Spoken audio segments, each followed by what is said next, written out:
They say revenge is a dish best served cold, but sometimes it's best served at 3 a.m. with a fleet of tow trucks. Picture this. You wake up to the acrid smell of fresh asphalt burning your nostrils. Your private gravel driveway, the one you paid $80,000 for specifically to avoid HOA control, has been paved overnight without permission. Your fence posts lie scattered like broken teeth. Your surveyor markers, sledgehammered into oblivion. Then you find the letter. The HOA president actually had the audacity to bill you $3,200 for this community upgrade and demand monthly maintenance fees. The smugness practically drips off the page as she explains how your rustic road needed proper standards. What she didn't know? I'm a retired commercial developer who owns a secret towing contract with every impound lot in the county. By morning, every single car belonging to her little HOA mafia had vanished into thin air like they never existed. What would you do if someone destroyed your property overnight? Where are you watching from? And what's your worst HOA nightmare? My name's Garrett Rockwell, and 3 years ago I thought I'd found paradise. After selling my concrete construction business in Dallas, my wife Elena and I bought our dream property, 3 acres of rolling Texas hill country on the edge of Willowbrook Commons subdivision. The house sat 400 yards back from the main road, connected by a beautiful gravel driveway that crunched satisfyingly under tires like breakfast cereal and kept speeds naturally low. Here's the key detail that saved my sanity and my wallet. I specifically purchased the access road separately. Not part of the subdivision, not subject to HOA rules, completely private. The previous owner, George Blackwood, was a smart old rancher who carved out that road access in 1987 specifically to avoid neighborhood politics. I paid an extra $80,000 for that privilege, and it was worth every penny. Elena's a high school principal, salt-of-the-earth practical with a laugh that could diffuse any argument. Our daughter Sophia was 15, focused on college prep and staying out of teenage drama. We'd moved here for peace, privacy, and the kind of quiet family time you can't buy in the city. Every evening, we'd sit on our back porch, listening to mockingbirds while the sweet smell of Elena's jasmine plants drifted across the yard. Enter Vivian Ashworth, the human embodiment of a parking ticket. Picture the most entitled real estate agent you've ever met, multiply that by 10, then give her a gavel and a homeowner association presidency. Vivian drove a white BMW X5 with vanity plates reading Prop Kien. And yes, she thought that was clever. She'd been HOA president for 3 years, during which she'd sued 12 neighbors for violations ranging from non-conforming mailbox colors to excessive bird feeder activity. The woman measured grass height with an actual ruler. I'm not kidding. She carried it in her purse like other people carry breath mints. Vivian specialized in what I call premium community management, which meant finding creative ways to squeeze money from homeowners while inflating property values for her real estate business. She had this talent for making reasonable requests sound like community emergencies and personal preferences sound like sacred covenants. The trouble started on a Tuesday morning in March. I was enjoying my coffee when the rumble of heavy machinery shattered our peaceful morning routine. Outside my kitchen window, a crew was spreading fresh asphalt over my carefully maintained gravel road. The acrid smell of hot tar mixed with diesel fumes burned my nostrils as I realized what was happening. The foreman, when confronted, showed me a work order signed by Vivian. Community Access Improvement Project, Willowbrook Grand Entrance. My fence posts had been pulled up like weeds and tossed in a pile. The metal surveyor markers I'd had professionally installed were gone, sledgehammered into scrap metal apparently. Where my private road met the subdivision's entrance, they'd installed decorative stone pillars with brass plaques reading Willowbrook Commons Grand Entrance Estam 2023. They were literally paving over my property rights. I stormed to the HOA office in the strip mall down the road, my boots still covered in gravel dust. Vivian sat behind her desk like a queen holding court, surrounded by real estate awards and community service plaques. Her smile was sharp enough to cut glass, and her perfume hung in the air like expensive gilt. "We're bringing your rustic access up to community standards," she said, drawing out rustic like it was a communicable disease. She showed me an enlarged plot map with my road highlighted in yellow marker labeled Future Community Thoroughfare. The previous owner verbally agreed to eventual road sharing, she claimed. No documentation, of course, just her word against a dead rancher's. The next day brought a certified letter on official HOA letterhead. $3,200 assessment for road improvement. Monthly maintenance fees of $85. 30-day notice to install appropriate community standard landscaping. The kicker? Threats of liens and legal action for non-compliance. Elena was furious. I could hear her slamming cabinet doors from 3 rooms away. Sophia's friends immediately started using our new driveway as a parking lot and skateboard path, their wheels grinding against the fresh asphalt outside our bedroom window every morning at 7 a.m. But here's what Vivian didn't know. George Blackwood had included deed language that would make her legal team very, very sorry they'd ever heard my name. Vivian didn't waste time savoring her victory. Within a week, she'd installed decorative stone entrance markers at the road junction where my private property met the subdivision. Brass plaques gleamed in the morning sun. Willowbrook Commons Grand Entrance, established, 2023. The audacity was breathtaking. She'd literally branded my driveway as community property. But that wasn't enough. Oh no. Vivian was just getting warmed up. Next came the security company. I'm talking about a uniformed guard in a golf cart, patrolling what Vivian now called the community thoroughfare. Tuesday morning, I'm heading to town for supplies when this rent-a-cop flags me down at the end of my own driveway. "Excuse me, sir," he says, clipboard ready like he's processing a criminal. "I need to see some ID and verify your authorization to use this community access road." The metallic taste of pure rage filled my mouth. "This is my property," I said, keeping my voice level. "That's my house right there." He shrugs. "Ma'am says all vehicles need verification. Community safety protocols." I wanted to laugh at the absurdity, getting carded to drive to my own house, but this was serious business. Back in my construction days, I'd seen developers try this exact trick. Create a fait accompli, then use security theater to intimidate property owners into submission. The technical term is extortion, but Vivian probably called it community enhancement. I filed a complaint with the county planning office the next morning. Here's something most people don't know about construction. Everything requires permits. Everything. You can't pour a sidewalk, move a drainage ditch, or install road signage without paperwork. Vivian's crew had violated at least 3 municipal codes that I could see. The county records confirmed my suspicions. 0 permits for any roadwork in our area. Within 48 hours, they posted a stop work order on Vivian's pretty new entrance pillars. The sight of that bright orange notice fluttering in the Texas wind was better than Christmas morning. Vivian's response was swift and predictably petty. Emergency HOA board meeting Friday night. I wasn't invited, obviously. But my neighbor Marcus Webb, retired Marine with very good hearing and a talent for evening dog walks, happened to stroll past the clubhouse around meeting time. According to Marcus, Vivian spent an hour ranting about how I was obstructing community progress and undermining property values. The board voted unanimously to fine me $500 per day for failure to maintain common area. The woman was literally fining me for not maintaining my own private road to her standards. The chutzpah was almost admirable. The certified letter arrived Monday morning, officially declaring me persona non grata in my own neighborhood. I'd been banned from a place I legally owned. Even the post office clerk seemed embarrassed handing it over. But Vivian was just getting started with the psychological warfare.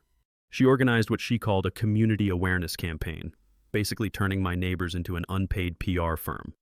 The message was simple. Garrett Rockwell's gravel road endangered school buses, and his legal obstruction would tank everyone's property values. Elena came home from grocery shopping visibly shaken after 3 neighbors cornered her with concerned warnings about my legal troubles.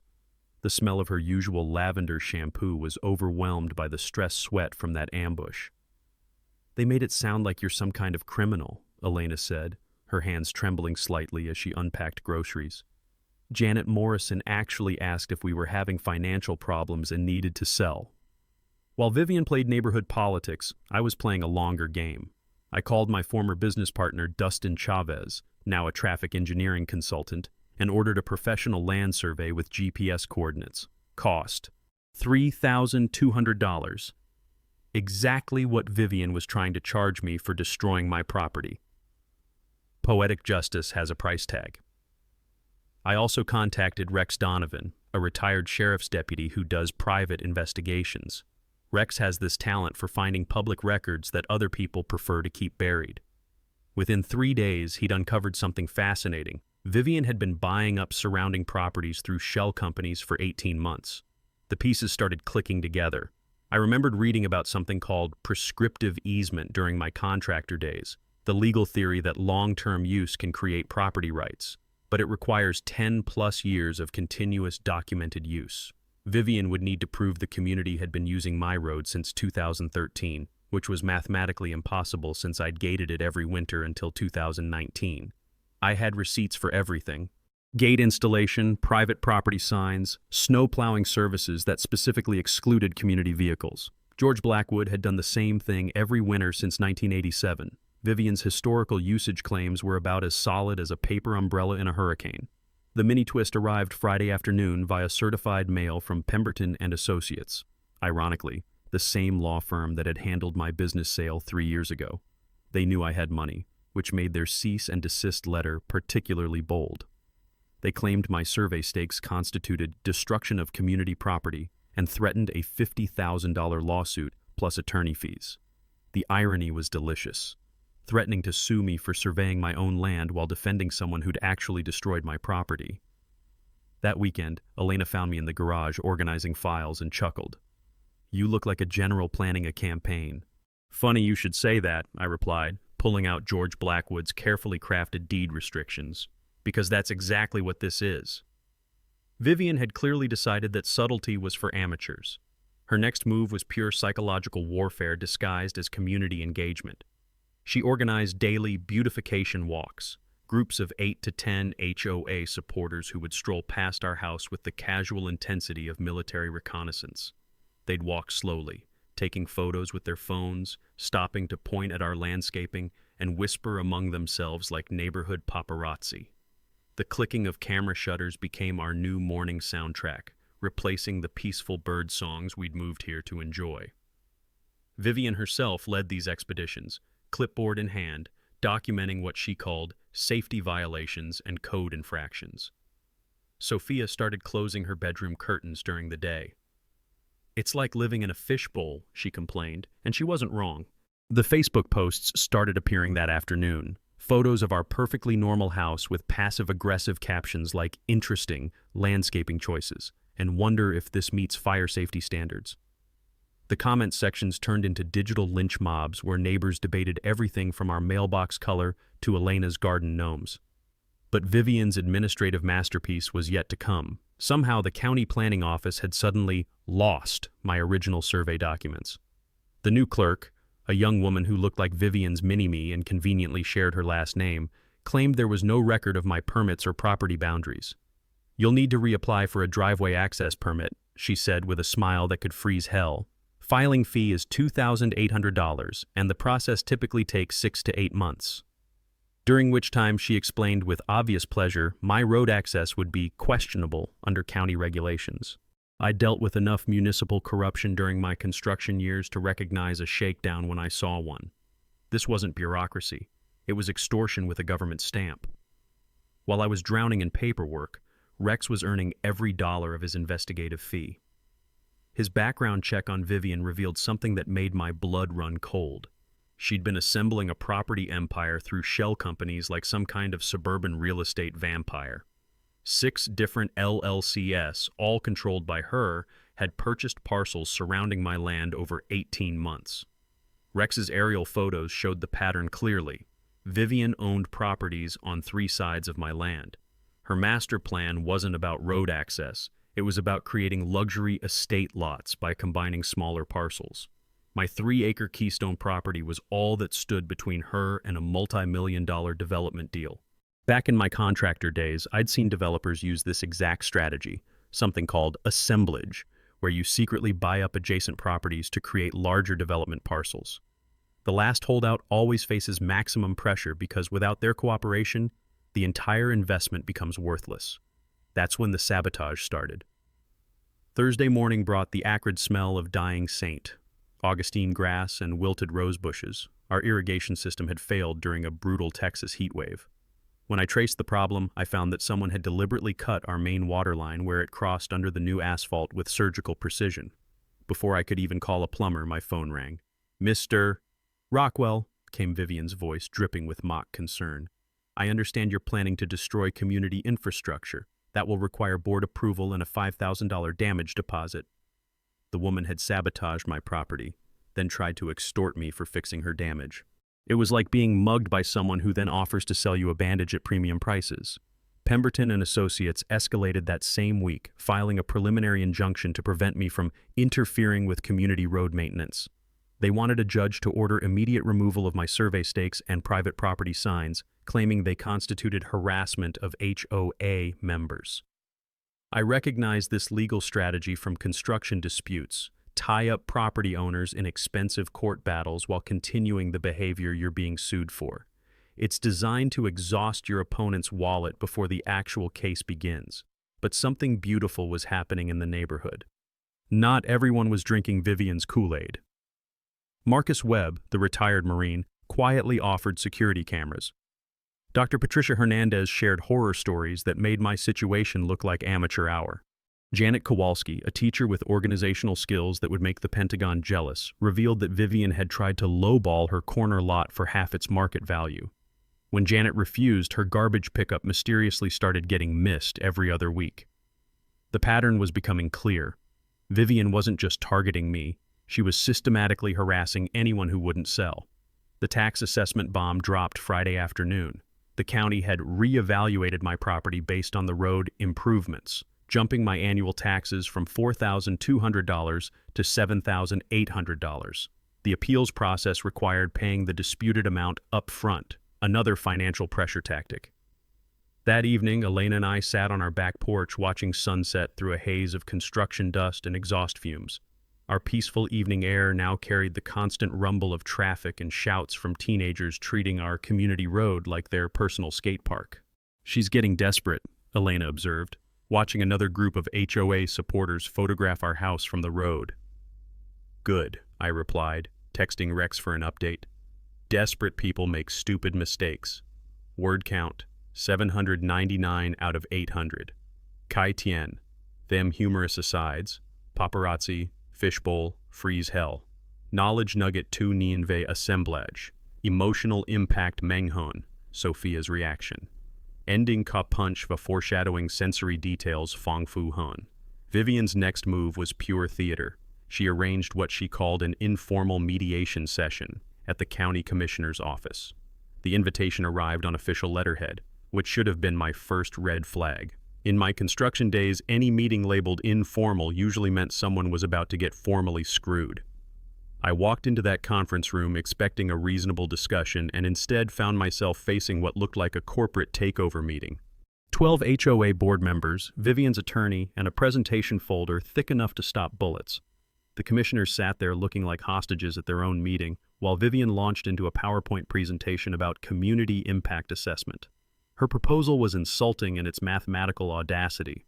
I should sell my road easement to the HOA for $15,000. $15,000 for property worth at least $80,000. The woman was essentially asking me to pay her for the privilege of being legally mugged. "This is a generous offer considering the legal complications your obstruction has created," Vivian said, sliding the folder across the table like she was doing me the favor of a lifetime. The smell of her expensive perfume couldn't mask the stench of desperation filling that room. I stood up, straightened my jacket, and delivered what I hoped was a dignified response. "I'll consider your offer right after you consider my counter-proposal of $0 and a public apology." Then I walked out, leaving them to explain to the commissioners why they'd wasted everyone's time with legal theater.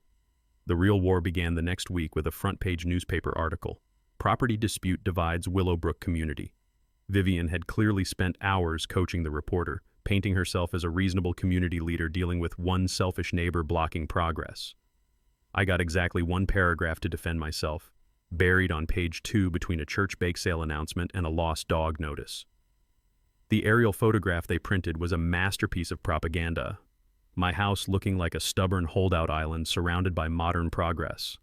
The online comment section became a digital gladiator arena where neighbors I'd never met debated my character, my finances, and Elena's choice of garden decorations. While Vivian played media mogul, I was methodically building my counteroffensive. Those trail cameras Marcus had installed were better than Christmas morning every day. Over 3 weeks, I captured footage of Vivian's crew removing my survey markers at 2 a.m., dumping construction debris on my land, and, my personal favorite, their security guard harassing Sophia and her friends while they tried to check our mailbox. But Vivian's psychological warfare was expanding beyond property lines. My homeowner's insurance company suddenly discovered that increased traffic created commercial liability exposure and demanded an additional $4,000 per year. Based on an anonymous complaint about unsafe conditions, naturally. During my contractor years, I'd learned that when someone tries to systematically destroy your financial stability from multiple angles simultaneously, they're working from a playbook. This wasn't random harassment. It was a coordinated campaign designed to force a quick sale. The workplace intimidation confirmed my suspicions. Elena came home pale and shaking after an informal chat with a school board member who lived in our subdivision. Someone had filed an anonymous complaint suggesting that her husband's hostile legal behavior might reflect poorly on her professional judgment as an educator. I'd seen this tactic during union disputes. When you can't break someone directly, you target their family's livelihood. What Vivian didn't realize was that workplace intimidation falls under federal civil rights law when used to coerce property transactions. She was accidentally building my lawsuit for me. Her legal Hail Mary came through a city planning commission petition to reclassify my road as public thoroughfare. If successful, the city could force me to surrender the road through eminent domain for token compensation, maybe $1, like those historical precedents where governments seized private land for public projects. The public hearing was scheduled for next month, giving Vivian time to pack the room with angry neighbors demanding I sacrifice my property rights for their convenience. But my secret weapon was growing stronger. Dr. Hernandez had been quietly researching property law and sharing precedents that made Vivian's case look like Swiss cheese. Marcus provided military-grade security documentation of every harassment incident. Janet had started a social media counter-campaign revealing the truth about Vivian's shell company property acquisitions. Rex's financial deep dive revealed the smoking gun. Vivian was hemorrhaging money faster than a broken fire hydrant. Her shell companies owed $340,000 to multiple lenders. Her credit cards were maxed at $67,000, and her real estate license was under state investigation for undisclosed conflicts of interest. The woman was 90 days from bankruptcy, unless she could flip enough properties to cover her gambling losses. My refusal to sell wasn't just blocking her development dreams, it was threatening her financial survival. Friday brought the utility warfare. Anonymous complaints about my power lines crossing Community Road triggered an $8,500 relocation study demand. My internet mysteriously failed the same week, requiring expensive repairs across the new asphalt. That evening, Elena found a note tucked under her car windshield at school. "Stop your husband before this gets worse." She handed me the note with steady hands, but I could see the fear in her eyes. "She's getting desperate." "Good," I replied, photographing the evidence. "Desperate people make career-ending mistakes. Sometimes the most important discoveries happen in the least likely places." Rex found our smoking gun in the courthouse basement, buried in a filing cabinet that probably hadn't been opened since Reagan was president. The musty smell of decades-old paper and dust made him sneeze for an hour. But what he discovered made every allergic reaction worth it. George Blackwood, that brilliant old rancher, had been playing four-dimensional chess back in 1987. The original deed restrictions contained language that would make any property lawyer weep with pure joy. Access road shall remain private property in perpetuity, not subject to any homeowner association covenants, assessments, or interference whatsoever. In perpetuity. Forever. Until the stars burn out and Texas freezes over. The document was notarized, filed in triplicate, and cross-referenced with the county surveyor's office. George had specifically included language preventing any future HOA claims, using what he colorfully described as protection against neighborhood busybody interference with a man's God-given right to drive on his own damn land. I was ready to build a shrine to that cantankerous old cowboy. But Rex's corporate investigation revealed something even more devastating. Those shell companies weren't just buying properties. They were borrowing massive money using projected HOA income as collateral. Community Development Partners had borrowed $2.4 million from 3 banks, promising repayment through increased HOA fees from expanded membership. The entire scheme required rezoning our area as luxury estate community to justify the loan payments. Without my property completing the development puzzle, Vivian's financial empire would collapse faster than a house of cards in a Texas tornado. I sat in my kitchen reading Rex's timeline, the bitter taste of realization filling my mouth. Vivian had borrowed against future HOA assessments, expecting to force me into membership within 6 months. The quarterly loan payments were due in 8 weeks. Without successful rezoning, she'd default on $2.4 million in development loans plus her personal investments. The woman wasn't just harassing me for sport, she was fighting for her financial life. The political corruption ran deeper than small-town incompetence. County Commissioner Bradley Morse wasn't just rubber-stamping Vivian's permits. He was her brother-in-law. His construction company had pocketed $47,000 in no-bid HOA contracts for emergency improvements that coincidentally required permits only he could approve. Rex documented 17 permit approvals that violated standard procedures, all benefiting Vivian's projects or Morse's business. During my contractor days, I'd seen municipal corruption, but this was textbook racketeering, the kind federal prosecutors dream about at night. The insurance fraud pattern was almost artistic in its audacity. Vivian had systematically filed claims against 3 previous holdout neighbors, collecting $89,000 in settlements for property damage from hostile neighbors and psychological trauma from harassment. The insurance companies paid small claims rather than fight, not realizing they were funding a professional intimidation campaign. She'd been getting paid to terrorize her neighbors like some kind of suburban mob boss. Environmental violations added federal criminal exposure. EPA records showed the road construction had diverted protected wetland drainage without required assessments. Federal environmental law carries $37,500 daily penalties until remediation, and violations can trigger criminal charges against permit signers. Commissioner Morse's signature decorated every fraudulent environmental waiver. Back in my construction days, I'd heard prosecutors use the term RICO enterprise, basically an organized criminal operation using intimidation and fraud for financial gain. The Federal Racketeer-Influenced and Corrupt Organizations Act was designed to prosecute exactly Vivian's type of systematic property acquisition scheme, with penalties including triple damages and 20-year prison sentences. Elena found me in the kitchen that evening, surrounded by Rex's evidence files, grinning like a man who'd just discovered oil in his backyard. "You look different," she said, pouring herself coffee and settling beside me. "I feel different," I replied, organizing the documents that would destroy Vivian's empire. For the first time since this started, I'm not playing defense. The power dynamic had completely shifted. Vivian needed my cooperation to avoid financial ruin and federal prosecution. She just didn't know it yet. Knowledge is power, but organized knowledge is a weapon of mass destruction. That weekend, I converted our garage workshop into what Elena lovingly called the war room. Maps covered every wall, legal documents hung on clotheslines like evidence in a crime drama, and timelines stretched across folding tables like battle plans for D-Day. Marcus brought his military planning expertise and enough surveillance equipment to make the Pentagon jealous. Dr. Hernandez contributed legal research skills that would shame most law professors, plus medical documentation of stress-related symptoms from Vivian's harassment campaign.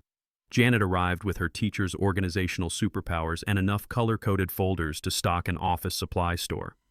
"This looks like either a really boring movie set or the most interesting garage sale in Texas history," Elena observed, surveying our command center while sipping her morning coffee.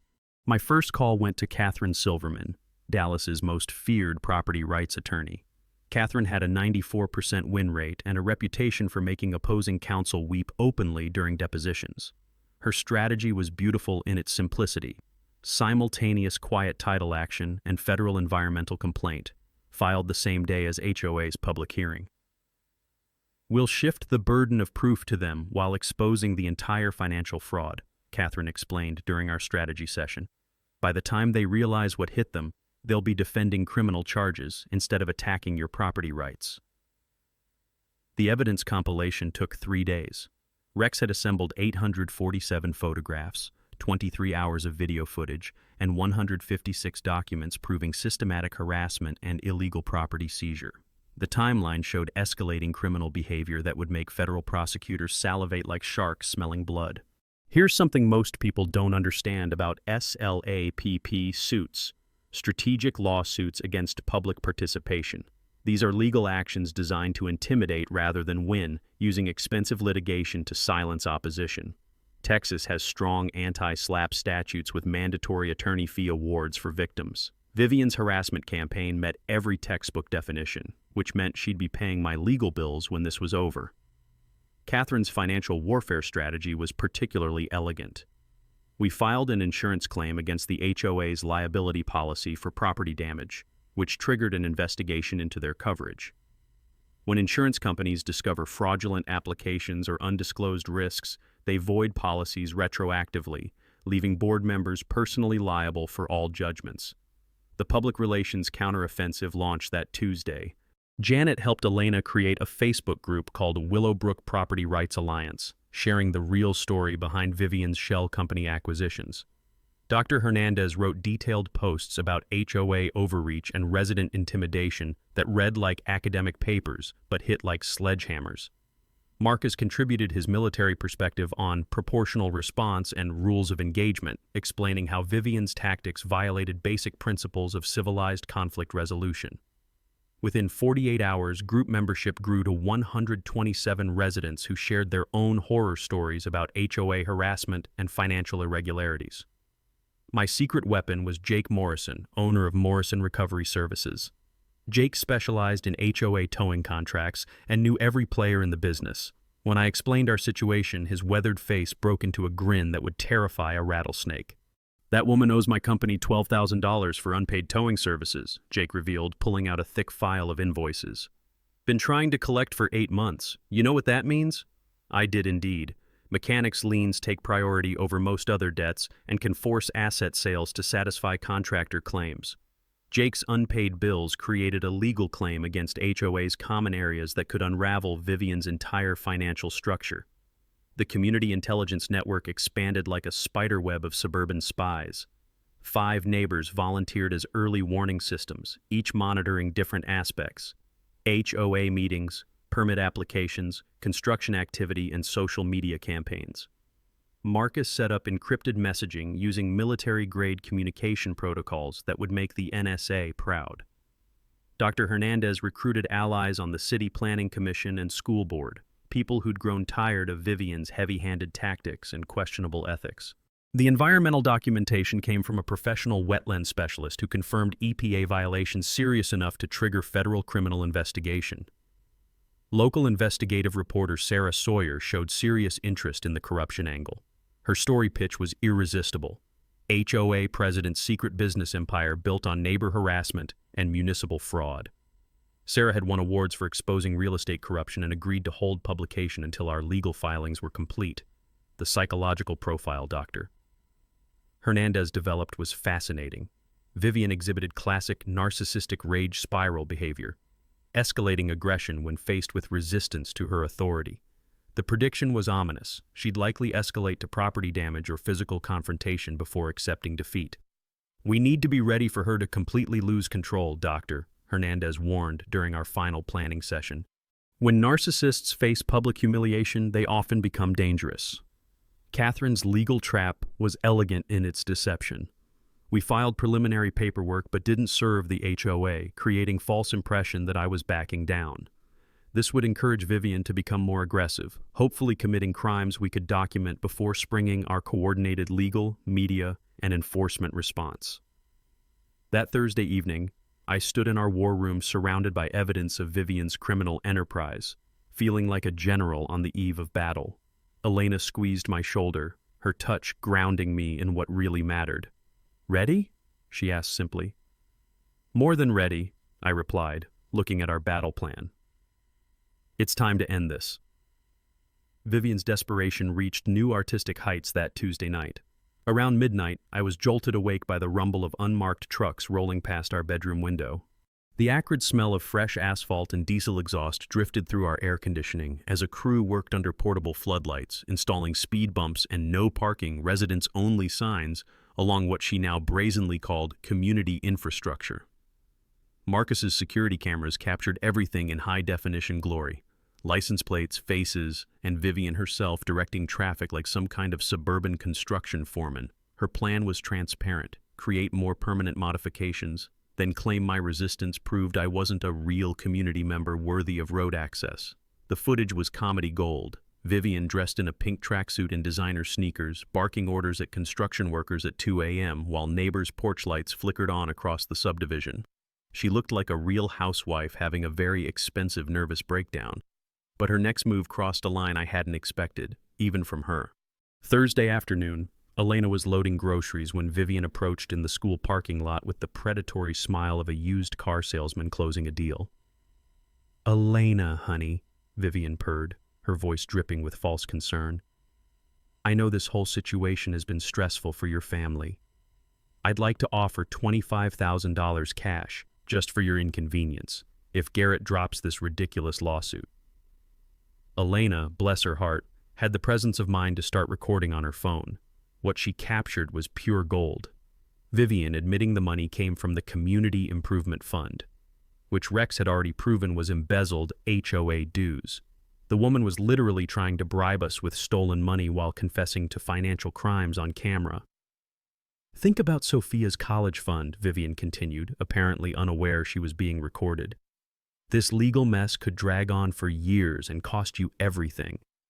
Elena's response was worthy of a standing ovation. "The only thing costing us everything is dealing with criminals who think private property is their personal piggy bank." Meanwhile, Rex's investigation into Commissioner Morse was bearing fruit. The building inspector who'd approved Vivian's permits had never actually visited the construction site. Approvals were rubber-stamped via email using backdated digital signatures. When the state attorney general's office received Rex's documentation, they opened a formal investigation that would make Morse's life very interesting for the foreseeable future. The harassment campaign escalated to psychological warfare that would make Cold War operatives proud. Anonymous flyers appeared on windshields throughout the subdivision, claiming I operated an illegal business from home. False complaints flooded the fire marshal's office about hazardous materials storage. Apparently, my garage workshop tools qualified as industrial equipment in Vivian's twisted imagination. Someone even called Child Protective Services with bogus reports about unsafe living conditions, forcing Elena to take time off work for a home inspection that found absolutely nothing. The caseworker apologized profusely, explaining they were legally required to investigate all reports, no matter how obviously frivolous. Sophia's college applications were delayed due to mysterious address verification issues that somehow only affected our household. The girl was maintaining straight A's while dealing with harassment that would break most adults, and I was proud of her resilience even as my fury burned hotter every day. The property damage escalated that Friday night. I woke to find our mailbox destroyed by unknown vandals, though Marcus's cameras clearly showed 2 HOA board members with a baseball bat at 3 a.m.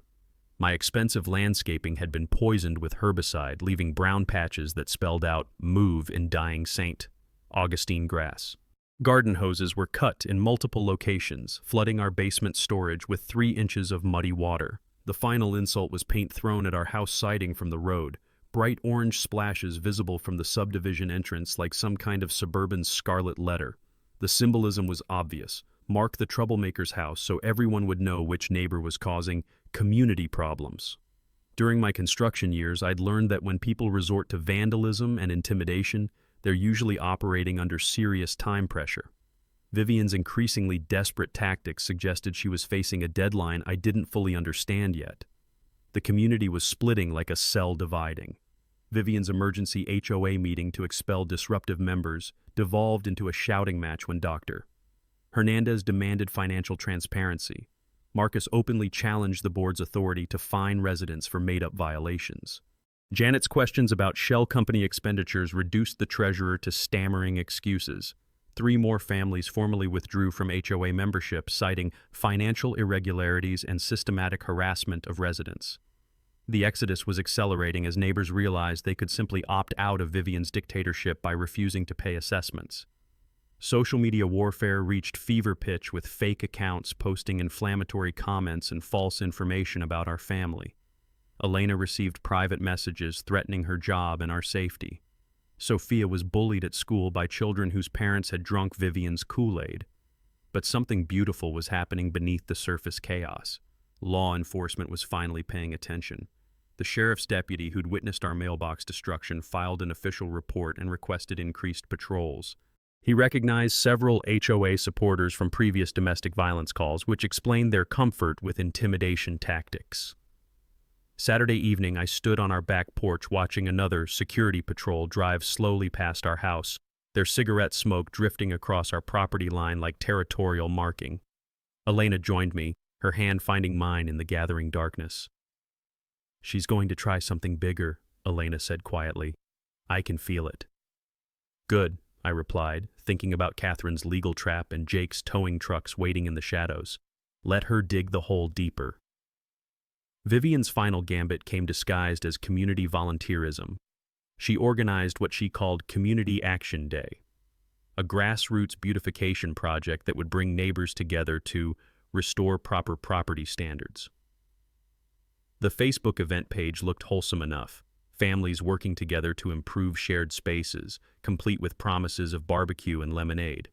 What the event description didn't mention was the real agenda. 20-plus neighbors armed with bolt cutters, sledgehammers, and enough righteous indignation to level a small building. Their target was every survey marker, security camera, and private property sign on my land. Saturday morning arrived with the ominous rumble of pickup trucks and SUVs converging on our road like some kind of suburban militia. The smell of gasoline from chainsaws and the metallic clank of tools being unloaded filled the air as Vivian's volunteers prepared for what she euphemistically called emergency community maintenance. I'd been expecting this escalation for weeks. Marcus had positioned himself strategically with video equipment, while Rex coordinated with the sheriff's department. Elena and Sophia were safely visiting Elena's sister in Austin. No point having them witness what was about to unfold. Vivian emerged from her BMW like a general inspecting troops, clipboard in hand and bolt cutters gleaming in the morning sun. She'd even brought matching t-shirts reading Willowbrook Pride for her demolition crew. The woman had turned property destruction into a team-building exercise. "Morning, neighbors," she called out cheerfully, her voice carrying across the property line with practiced real estate enthusiasm. "Ready to bring this corner of our community up to proper standards?" The crowd cheered like they were at a tailgate party instead of planning felony trespassing and vandalism. Watching grown adults prepare to destroy private property while wearing matching outfits was surreal enough to make Salvador Dali jealous. That's when I walked out with my video camera and the sheriff's deputy Marcus had quietly summoned. Deputy Rodriguez was a no-nonsense veteran who'd been documenting Vivian's escalating behavior for 3 weeks. His presence transformed the cheerful demolition party into an awkward standoff. "Folks need to step back from the property line," Rodriguez announced, his hand resting casually on his radio. "This is private land, and you're currently trespassing." Vivian's response was pure theater. She clutched her bolt cutters like a weapon and screamed about harassment of tax-paying citizens, while her volunteers shuffled nervously behind her. The woman actually accused the deputy of being in my pocket, apparently forgetting that questioning law enforcement integrity in Texas is generally considered poor life strategy. "This man is destroying our community," she shrieked, pointing at me with the bolt cutters like some deranged conductor. "We have every right to protect our property values." Deputy Rodriguez's patience had limits. When Vivian stepped onto my land with cutting tools while screaming threats, he'd seen enough.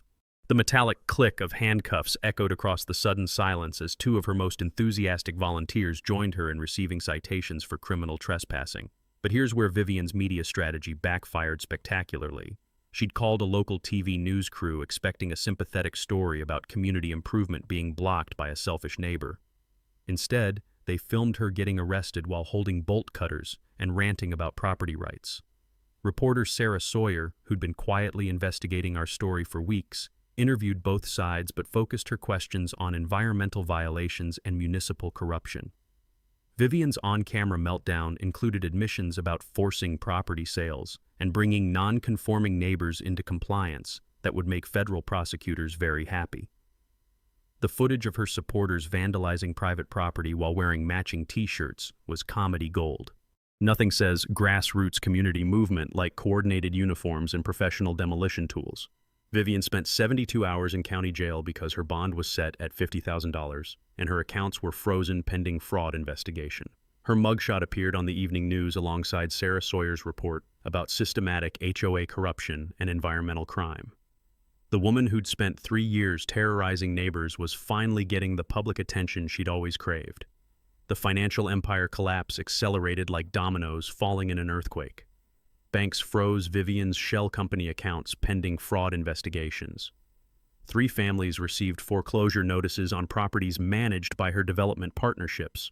The HOA's insurance company canceled their policy due to criminal activity exclusions, leaving board members personally liable for all judgments. Meanwhile, Janet's investigation had uncovered the smoking gun.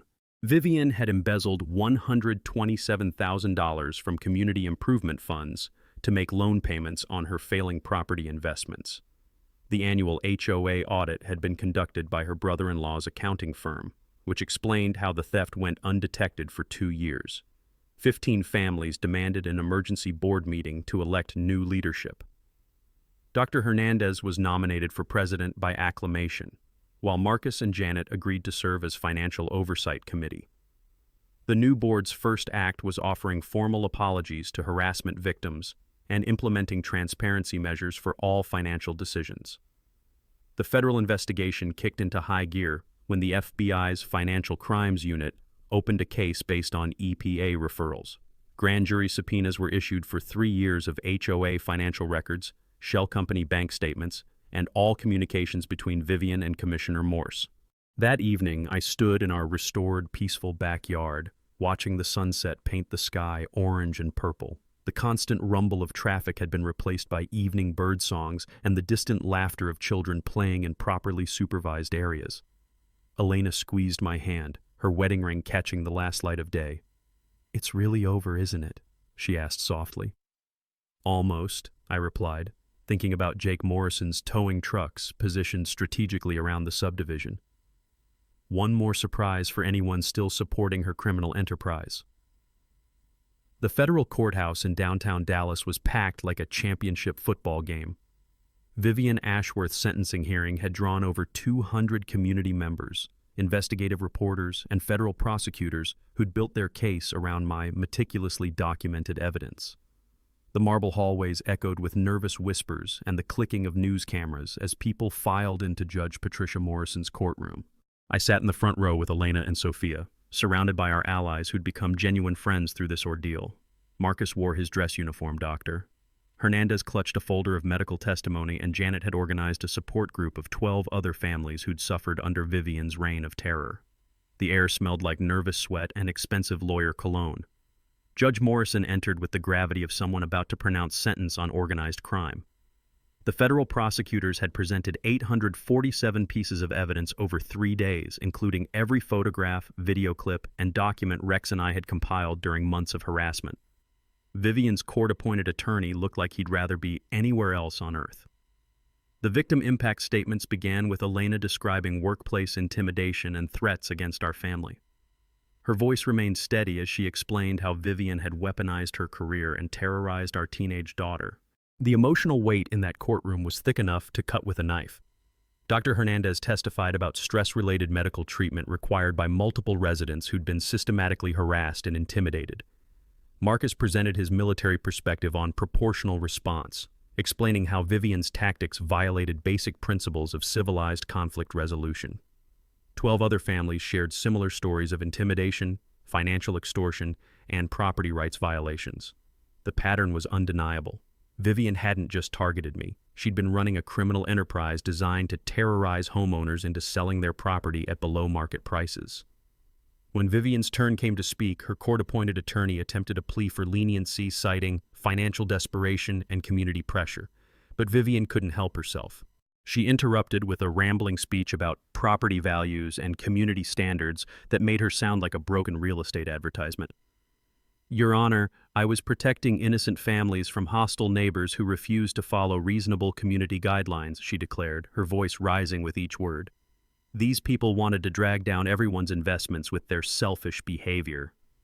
Judge Morrison allowed 15 minutes of increasingly incoherent accusations before cutting her off. Watching Vivian rant about property values while facing federal prison time was like watching someone complain about parking tickets during a murder trial. The evidence presentation was devastating. Catherine Silverman's timeline showed systematic criminal behavior escalating from harassment to property destruction to environmental crimes. Security footage played on courtroom monitors showing vandalism, intimidation, and midnight construction violations. Financial records revealed $340,000 in embezzled funds from multiple sources. The environmental expert testified about permanent ecological damage from illegal wetland construction. Federal law treats environmental crimes seriously, especially when combined with municipal corruption and racketeering charges. The prosecution had built an airtight case that would serve as a textbook example for future prosecutors. Judge Morrison's explanation of criminal forfeiture was music to my ears. Vivian would surrender all property purchased with crime proceeds, including her house, investment properties, and the BMW that had already been repossessed. The forfeited assets would compensate victims and fund environmental restoration. When the judge announced an 8-year federal sentence, the courtroom erupted in applause that echoed off marble walls like thunder. Vivian's face went white as the reality of federal prison hit her. Commissioner Morse had already received 5 years in a separate trial, and 3 city officials were pleading guilty for reduced sentences. The media coverage was immediate and extensive. Sarah Sawyer's live broadcast reached 2.3 million viewers across Texas as she explained how one homeowner's documentation had exposed municipal corruption and environmental crime. National networks picked up the story as an example of HOA abuse and citizen advocacy success. The environmental victory exceeded my wildest expectations. Federal court ordered $2.1 million in wetland restoration funded by criminal forfeiture. My property would become the northern boundary of a new protected wildlife corridor. The EPA would use our case as a model for prosecuting future environmental crimes involving municipal corruption. The property rights precedent was equally significant. Rockwell versus Willowbrook Commons HOA would be cited in law schools and courthouses across America. The Texas legislature was already introducing the Property Owner Protection Act based on our case details. Judge Morrison's final remarks addressed the packed courtroom with the weight of constitutional authority. This case represents everything wrong, with unchecked authority and systematic neighbor harassment. Mr. Rockwell's patience and documentation saved this community from years more abuse. Let this sentence serve as warning. Property rights are not negotiable in America.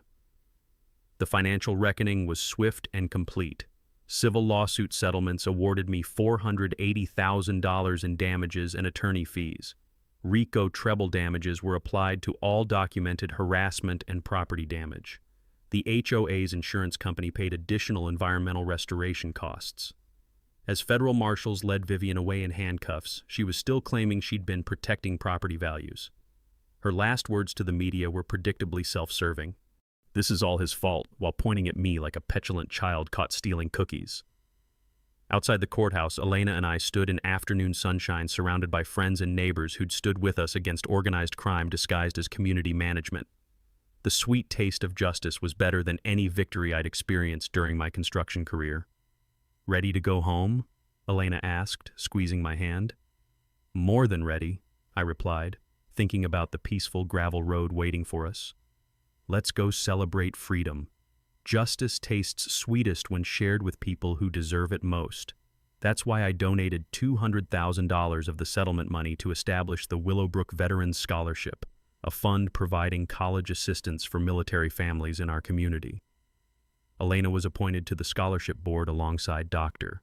Hernandez and Marcus, turning our alliance of necessity into a partnership for positive change. The first scholarship recipient was the son of a neighbor who'd supported us throughout the ordeal. Watching that young man receive his check while his veteran father wiped away tears in our community center reminded me why this fight had been worth every sleepless night and legal fee. The sweet smell of Elena's homemade cookies filled the room as families celebrated together. The environmental restoration exceeded everyone's wildest expectations. Within 6 months, workers had completed the wetland rehabilitation ahead of schedule and under budget. Protected Miller's Creek now supports returning wildlife, including rare painted buntings that hadn't been seen in our area for decades. Their morning songs drift across our property like nature's own victory celebration, replacing the diesel rumble of Vivian's construction crews. My gravel road became part of the restoration plan. designated as a low-impact nature trail connecting the subdivision to the new wildlife preserve. Families now walk their children along the same path Vivian had tried to steal, learning about environmental protection and property rights from educational signs funded by her criminal forfeiture money. The irony is delicious. Sophia received a full scholarship to the University of Texas engineering program after her essay about standing up to bullies and protecting what's right won a statewide writing contest. She wants to specialize in environmental engineering, inspired by watching our wetland restoration process. Elena's promotion to assistant superintendent came with district-wide recognition for her leadership during our crisis. The family vacation to Alaska we'd postponed during the legal battle was finally funded by documentary appearance fees. Watching grizzly bears fish for salmon while Sophia planned her college courses felt like the perfect reward for surviving suburban warfare. Elena's laughter echoing across pristine wilderness was the sweetest sound I'd heard in years. Property values told the real story of our victory. Our house increased 45% in value following the corruption exposure and environmental restoration. Neighboring properties gained value due to proximity to the protected wildlife corridor. The area rebranded itself as Willowbrook Conservation Community, a name that actually meant something beyond real estate marketing. The legal reforms our case inspired became the Texas Property Owner Protection Act, signed into law with bipartisan support. The legislation requires HOAs to carry $2 million liability insurance for officer misconduct, establishes a state ombudsman office for property rights disputes, and criminalizes harassment campaigns targeting individual homeowners. Vivian's criminal legacy became the foundation for protecting future families. Jake Morrison's towing business grew 300% after publicity from our case, specializing in HOA accountability services that make corrupt boards very nervous. Sarah Sawyer's Emmy-winning documentary Neighborhood Nightmare was viewed by 15 million households, inspiring property rights legislation in 12 states. The community transformation was remarkable. Dr. Hernandez was elected HOA president with 89% of the vote, implementing transparent governance that published monthly budgets online. Annual dues dropped from $2,400 to $400 per household after eliminating corruption and contractor kickbacks. Marcus and Rex formed a private investigation partnership that has helped 37 families fight HOA abuse across Texas. 3 families who nearly lost their homes to Vivian's foreclosure schemes used restitution payments to save their properties. The community center built in Vivian's former house now hosts conflict resolution training, a beautiful example of turning criminal real estate into community good. Our 3rd annual Freedom Road Festival last month drew over 500 attendees from across the state who wanted to celebrate the power of standing up to bullies. The smell of barbecue smoke and sound of children's laughter filled the air as families enjoyed bounce houses set up exactly where Vivian's security guard used to harass visitors. As I write this, Elena and I are planning semi-retirement that might include consulting for families facing similar HOA harassment. Rex is already investigating corruption in 3 other Texas communities, and we joke about starting a traveling roadshow for property rights education. The sound of children playing on our restored gravel road during festivals perfectly captures what we fought to protect, their laughter mixing with bird songs from the protected wetland, exactly as we dreamed when we first bought our little piece of American freedom. Got your own HOA nightmare story? Share it in the comments below. You never know who might need to hear that they're not alone in this fight. And don't forget to subscribe to HOA Stories for more David versus Goliath property rights victories. Next week, I'll tell you about Margaret Thompson, the 72-year-old grandmother in Oregon who used a medieval property law called adverse possession to seize her corrupt city council's parking lot. Sometimes the best revenge really is living well and keeping detailed records. Faced by the satisfaction of community leadership and the sweet smell of desert mornings without gasoline fumes. Most importantly, I learned that patience and persistence always defeat petty tyrants, especially when you document everything and know your legal rights. Remember, your HOA dues aren't their personal piggy bank, and renewable energy installations are protected by law in most states. Drop a comment sharing your worst HOA horror story, and don't forget to subscribe to HOA Stories for more tales of neighborhood justice and Karen comeuppance.